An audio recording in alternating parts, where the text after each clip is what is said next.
Nous sommes ici à Vernines, sur la commune d'Ally en Haute-Loire. Donc notre activité, nous, c'est le porc. Donc on est naisseur-engraisseur avec 100 truies reproductrices et 1050 places d'engraissement. Et on a une activité de vache allaitante majoritaire au brac. Et aujourd'hui, on a une SAU de 130 hectares, donc orge, blé, triticale, un peu de petits pois. Et après, le reste, c'est des prairies pour les vaches.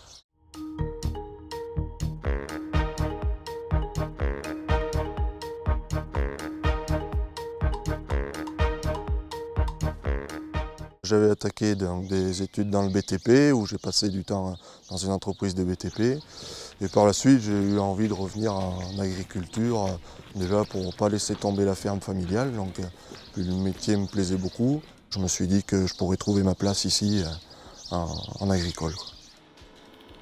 J'avais pas de diplôme agricole, donc je suis retourné à l'école à 23 ans faire un BEPRE en alternance. J'ai fait l'alternance ici au GIEC. Et ensuite, parcours à DJA, donc dotation jeunes agriculteurs, où il a fallu faire des formations donc avec des professionnels en chambre d'agriculture. Ensuite, j'ai fait des stages donc, en Sarthe et en Lozère, qui étaient très bénéfiques pour moi. L'idée, quand je me suis installé, moi, c'était d'engraisser la totalité des porcelets. Et on a fait le choix de bâtiments bien-être, donc pour que les cochons soient vraiment dans un confort total. Et ça, c'est en lien avec la commercialisation et bien-être de l'éleveur aussi, quoi. En un premier temps, on est parti au SPAS à Rennes donc pour prendre un peu des idées sur l'idée de la construction. Et du coup, on s'est envolé en Allemagne pour aller voir plusieurs bâtiments bien-être. Et ensuite, on a été dans la France où on a vu une dizaine de bâtiments. Et celui qui nous rapproche le mieux de notre idée, c'était en Sarthe, au port fermier de la Sarthe. C'était un gros investissement long et coûteux parce qu'au niveau paperasserie, il a fallu faire déjà des dossiers d'enregistrement qui ont duré 18 mois, les permis de construire. Donc on a passé 2 ans à faire rien que des papiers. On a augmenté l'espace pour les cochons, donc à ramener à 2,30 m² par porc. On a construit 3 bâtiments d'engraissement. Et ensuite, le gros investissement, ça a été la main-d'œuvre. Donc c'est à ce moment-là que Maxime nous a rejoints sur l'exploitation pour nous aider. Il est venu amener tout son savoir-faire au niveau des constructions.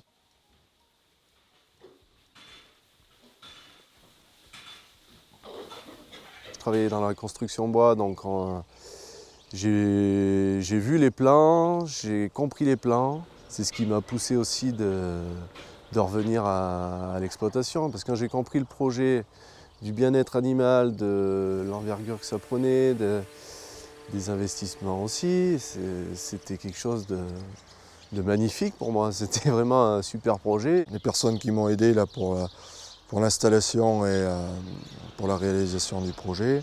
Donc il y a une conseillère qui a réalisé le plan d'entreprise, après la chambre d'agriculture au niveau du plan bâtiment. Donc bonjour à tous les quatre. L'objet de la réunion d'aujourd'hui, c'était de refaire un peu le point, William, sur ton projet d'installation, où vous en êtes de la construction des bâtiments. Où là, les bâtiments sont en route, après il reste encore quelques aménagements des bâtiments, des couloirs, des choses comme ça. On est bien parti et les effectifs animaux sont en place, quoi. Du coup, l'étape d'après, c'était Maxime. T'en es où toi pour l'installation? Eh bien, le problème, moi, c'est que j'ai pas de diplôme agricole. Donc, du coup, j'ai envoyé une lettre à la région pour avoir éventuellement une équivalence sur un diplôme agricole. De cette aventure avec les frères Olagnol, je retiendrai 3 points. Le premier, c'est que c'est une belle réussite familiale, et je trouve que c'est important à souligner. C'est un projet qui s'inscrit dans le collectif, et c'est pas toujours le cas. On peut avoir des agriculteurs qui travaillent de manière un peu plus solitaire.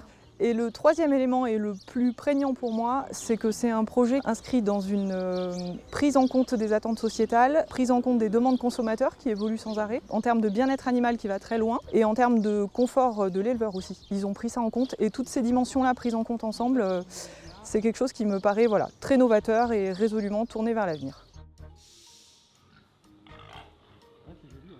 Aujourd'hui, on a mis nos 3 bâtiments d'engraissement en fonction. Donc il y a l'installation de Maxime qui va sûrement se préciser l'année prochaine. Et donc on a l'idée sûrement de refaire nos maternités. Si j'ai des conseils à donner pour des gens qui s'installent ou qui investissent, c'est que déjà d'aller voir beaucoup de bâtiments à l'extérieur, ça donne un peu des idées sur ce qu'on veut faire et pas partir tête baissée. Et ensuite pour des jeunes qui s'installent, c'est bien d'avoir une expérience professionnelle aussi, des fois autre que son exploitation où on veut s'installer ou carrément autre que l'agriculture.